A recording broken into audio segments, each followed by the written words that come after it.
Ciao e benvenuto al mio canale. Guten Tag und willkommen unter mein Kanal. Bonjour. E benvenuto, man shitty. G'day, mate. How are you? Yeah, welcome to my bloody TV channel. You know, here on YouTube's. Yeah, that's it. So, that's how it's said in an Australian accent. What the hell am I on about? Well, you see, Google, in their infinite wisdom, are going to start dubbing all my videos. They're going to start putting French, German and Italiano and all the other languages of the world all over my videos. Now, how the bloody hell is an Australian accent from Harry Houdini going to sound in those languages? Tell you how, as stupid as the beginning of this video. Yes. Now, this isn't my only complaint. No. I'll tell you what, the whole world's gone to pot. I really am a baby boomer dinosaur. And I'm feeling so out of touch with everything. And that includes modelling. So I'm going to have a whinge about that. Okay? Right. Roll the bloody music.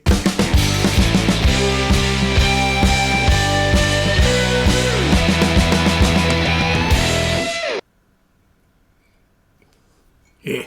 Bloody tug mugs. Yeah, you should get yourself one. We've got these and the new Harry Houdini Lifesaver mugs available in the store. Spend money. It's Christmas time. Merchandise. Yes. Now, I've had a funny week. I don't know what's going on. I feel like such a dinosaur these days as a millennial. In fact, it is 60 years since I built my first model. Yep. That's how old I am. And it's 1 year, practically to the day, from when I started doing the rigging tools, right? All that sort of stuff. And that's been rather nice. I've sold about 120 of the bloody sets of things, you know. There's usually about 5 per set. It's about 500. 500 of things I've printed out and sold out around the world. There's lots of orders coming in. It's really good. That's become an income stream for me. So thank you very much, guys. And I hope you enjoy those tools as much as I do. I mean, give me feedback. Tell me about how you experience modelling my tool. That's something we shouldn't say in the first 60 seconds of the video, Harry. Oh, God. Hang on. Here we go. Yes. Now, I was posting some of these rigging tools, my local post office, you know, and I'm chatting away with a girl there, and she said something about, okay, blah, blah, give us your card. Pulled out my bloody credit card and went, multi-card, right? Do you guys know the reference? Multi-card, right? Multi-card, right? It's from bloody, you know, that movie, Fifth Element. It's from the Fifth Element, you know, with Bruce Willis in and Milana Djokovic and everything, right? And I'm trying to explain this to the young girl behind the counter. I mean, she's a lovely girl, Anika. She really is. She's a sweetheart. But, no. I'm trying to say, you know, Bruce Willis, Milana Djokovic, didn't know any of it. I even said, what about Die Hard, the Christmas movie? What? Every Christmas there's this movie you got to watch called Die Hard. It's terrific. No, never heard of it. I thought, goodness me, I am getting out of touch, you know. So I left there a little bit sort of disillusioned and got home and thought, I better give the optometrist a call because I really need some new modelling glasses because these guys are just not cutting it anymore. They're 3x whatever reading glasses, prescription, right? So that I can do all the work on the workbench and I can't see anything anymore. I'm doing all my work by feel. This is the thing. These videos, it's probably why I struggle so much with that Airfix kit, right? That one that I bullshitted about, you know, and went complained and said, terrible, it didn't fit. It was probably me. It's probably just my eyeballs and everything. Yeah, talk about eyeballs. I thought I'd better ring up the optometrist, get those new glasses, right? I've been meaning to do it for ages, and I've got like his medical fund, and that runs out in about 6 weeks. You know, if I don't claim it, I don't get it. So I thought I'll ring him up. And I knew that I'd have lots of other people trying to, you know, blow their claim for the year. So I knew it wouldn't get done straight away, but I thought I'd better get booked in, right? Better get booked in. So I rang up and Julie answers the phone, you know, and I've spoken to Julie heaps of times, cracked a lot of jokes with her. She's great. She's a really nice lady. So I says, hello, it's Julie here. So I said, Julie, it's Harry. I need to come in and have my balls checked. Absolute silence on the other end of the phone. Obviously, she didn't realise it was me. She couldn't put the voice to the name to the face to whatever, you know. So chat. Yeah, I'll be down this afternoon. I'll book in, do that, because I want to get some drops as well. I've got these drops that I've been taking, which I've had to take ever since I've been doing the resin printing. When I first did that, I got these bloody floaters in my eyes. My eyes just went really bad. And a couple of suggestions was the air conditioner, was that. I got given these little eye drops, and they are fantastic. I think they've got cocaine in them, honestly, because I feel so good. I pop them in like, whoa! I feel like Robin Williams straight afterwards. Yeah, want to get into a dress and start telling everybody I'm a woman. Yeah, we'll talk about that in a sec. No, so get it down there, and here's Julie, and I'm chatting away with her. And another thing I'd said at the post office prior to going to see Julie at the optometrist, they asked me, did I need a biro to fill out the address on one of these packages posting, right? If they're international ones, I just print them out of the computer and away I go. But if they're local ones in Australia, I just handwrite them out on a crappy little brown box and away they go, right? And I said, no, because my pen is in my pocket. Penis in my pocket? Right. It means my wanger. It's in my pants. It's an old joke. And the guy got it there. Dave got it there. He was really good. But, the young lady there, you know what I was talking about. Anyhow, I mentioned this to Julie, thinking she'd appreciate the fun of it, you know. And she just looked at me horrified and went, well, that's a bit dirty, you know. Okay, so off with the jokes, straight down to business. Booked myself in to have my balls checked and everything. Tried on a few frames and everything for what's going to happen with my glasses and, you know, got all organised. And then I just sort of started chatting, just chatting, you know, about the day and everything like that. And she said, can I ask you a question? Oh, yeah, okay. I wondered what this was. She said, do you ever dress up as Father Christmas and do that? And I have a return line for this because I get asked this a lot. So I have a gag that I throw straight back without even thinking. I said, well, yes, I do, but only so I can have little girls sitting on my lap. Now, I say it innocently in that teenage girls or bigger girls, you know, that I like girls. You know, I'm not talking about pedophilia and tiny children. Not at all. I'm not going there. But Julie's pregnant now, so she's a pregnant lady, she's hormonal, all the rest of it. She's worked up. She was horrified, her whole face went white. And she went, do you have any children? Do you know what you just said?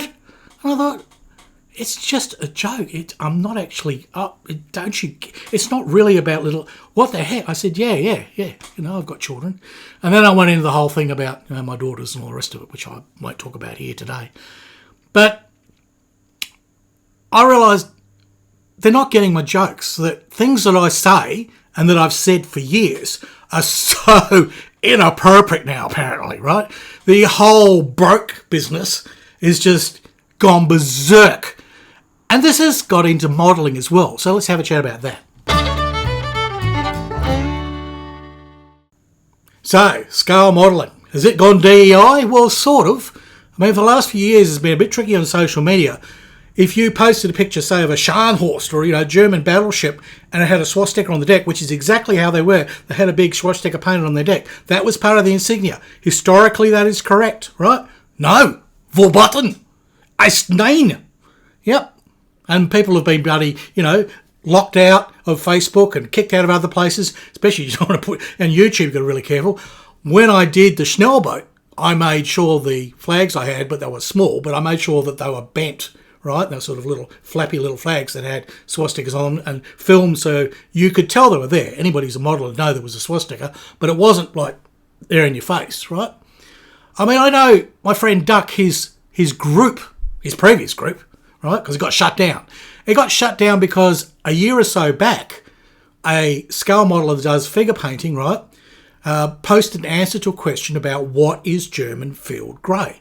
So he had a photo of actual German uniforms, right, and all the different field greys, because the field greys go from quite blue all the way to quite green and down even to olivey brown. Field grey is like all over the place. It all depended which tailor was putting them together, or where they were, how they got dyed. Field grey was just kind of a colour for the army, and it varied a lot. And he was showing this, that don't get too hung up about field grey, because, you know, but of course a lot of these uniforms had little insignias on them, you know, SS things and all the rest of it. And that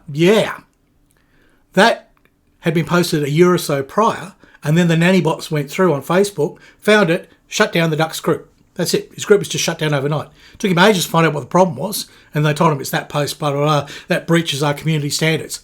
What the flock? Their uniforms from, a war back then. And, look, I get flabbergasted. The swastika, right, for tens of thousands of years, well, at least 5,000 years, but probably longer, the swastika has been a symbol of peace and enlightenment, right? It's used all the way through Asia, all the way through. It's still used in Buddhism to today, but it isn't canted at 45 degrees, right? It's straight up and down. Right? You can find it on temples. I've talked about this before. That symbol is a great symbol. It is a powerful symbol, and this is the trouble. Mr. A. Hittle, right? He knew that, and he used that. And he bastardised it. He canted it at 45 degrees. It's not normally done that way as a religious and a symbol of peace, right?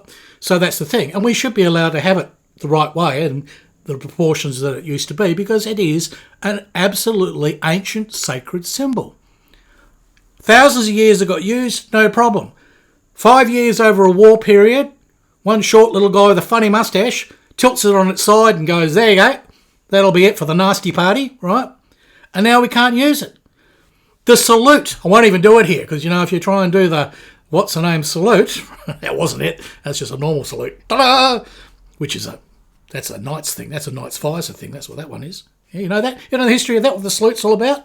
It's really so that the knight has to flick up his visor so that he can show friend or foe, or if he's passing the king, he can show him, basically lift his helmet or lift his visor to show who he is, because he couldn't be seen inside his armour, right? So that's all that was. It was a lift up. And then, of course, when they didn't have helmets on, it became that.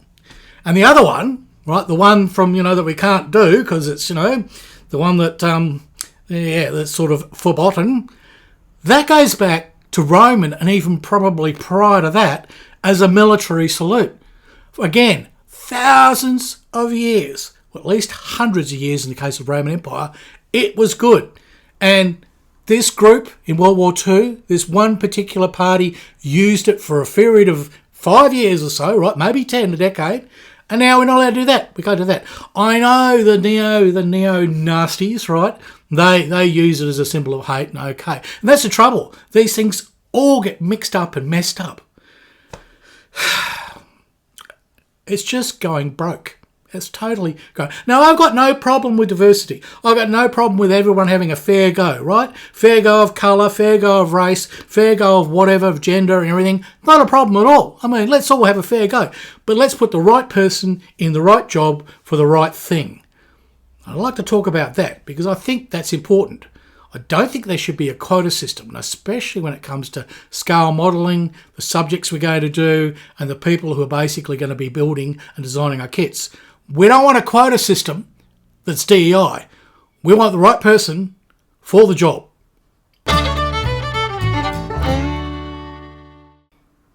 Regular viewers of the channel remember this t-shirt. Yes, used to wear that before I got my Houdini ones and my lozenge ones and my fabulous new Airfix one, which I haven't worn today, but I will. And this came about, this is a Facebook group, and this came about when there was a problem with hatred and people basically not giving other people a fair go and all this resentment and all the rest of it.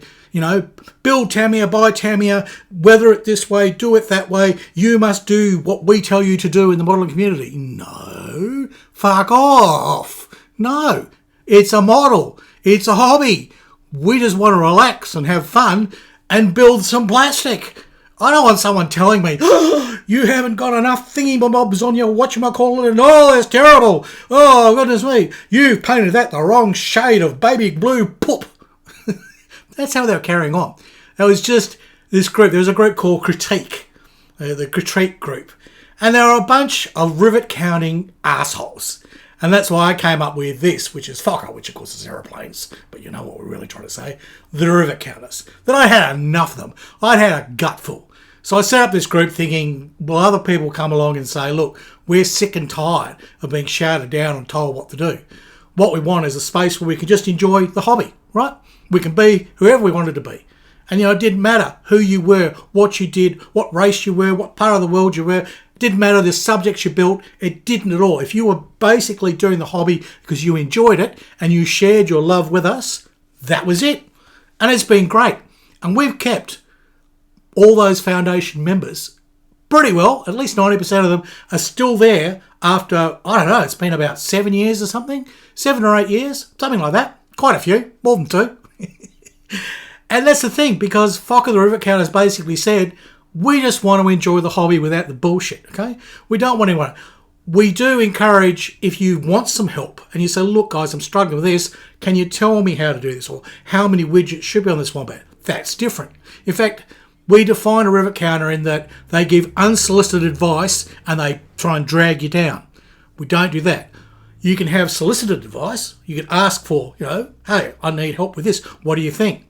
And then the community will share, the group shares, right? And they'll say, well, I believe this or I believe that. Like, I got asked once, I built this whole plastic ship. Somebody built the King George V, the Tamiya kit, right? Totally built it, all plastic. Built it all up and then said, how do I paint it? And I said, well, you can't. It's too hard. You really need to pull it apart and, you've got to paint the deck and then you paint the superstructure and then you join that together and, you do it in bits. It'd be like, trying to build a whole car and then paint the interior with the body shell and all the glass in the way. It's too hard. It's just virtually impossible. So that was the thing. And so I would share stuff like that. If people asked about rigging, I would share it. If people built something and they rigged it their way, unless they asked me, they said, Harry, can you check my rigging? Is it okay? Otherwise, I wouldn't say anything, pretty much, Or maybe in private, I'd go, do you realise you got that on upside down? I don't care. I'm not going to bag you, but I thought you might like to know, maybe if you do another one, should be up the other way, all right? And I did that a few times with people. I said, but look, don't worry. Your model looks great. But I just thought I'd let you know it's kind of upside down, but, it doesn't matter. But this was the thing. And it started also with the Skyhook, where I put the kangaroos on it. And I could only get the kangaroos and the rondelles facing one way, right? That's it. That's all aftermarket I could find. So they all face right or whatever. But the thing is, with the Australian insignia, they've got to be right and left facing because they go on different sides of the aircraft. They've actually got to face forward.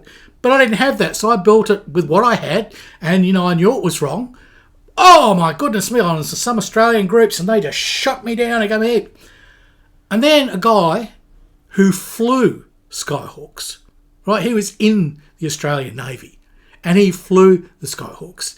And he had a chat with me and just said, love your model. It's a great model. Yeah, your kangaroo's back fine. He said, I bet you couldn't get the decals. I went, no, I couldn't.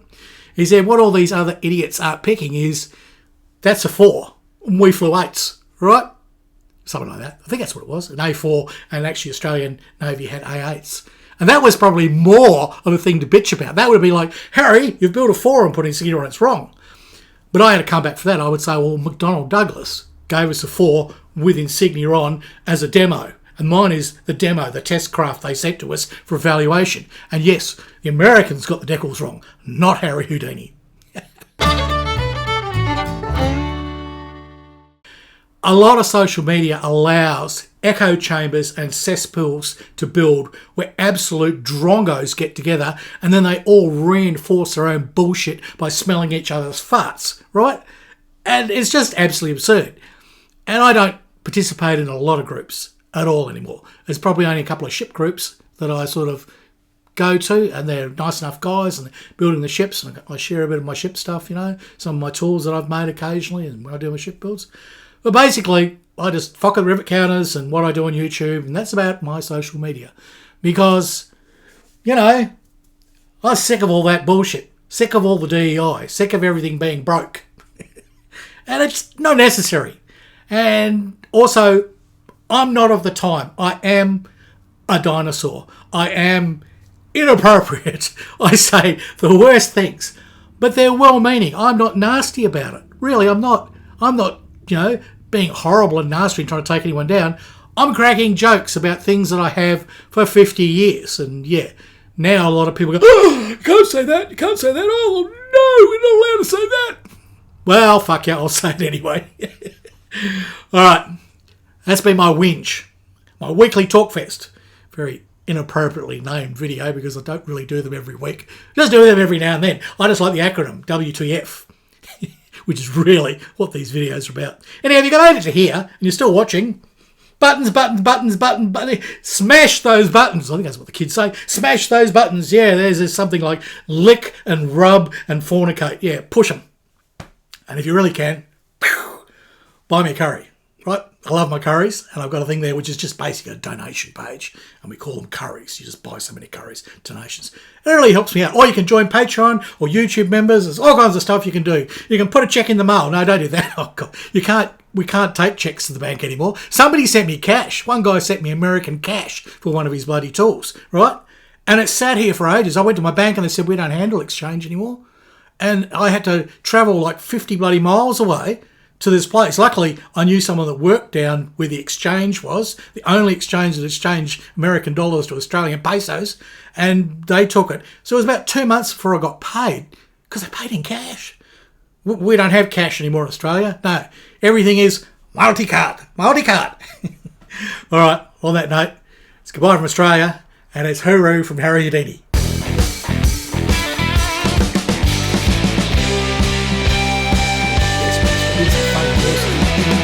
Yes, very bad accents, I know, but, that's what YouTube's going to be like from now on. Full of a whole lot of stupid babble.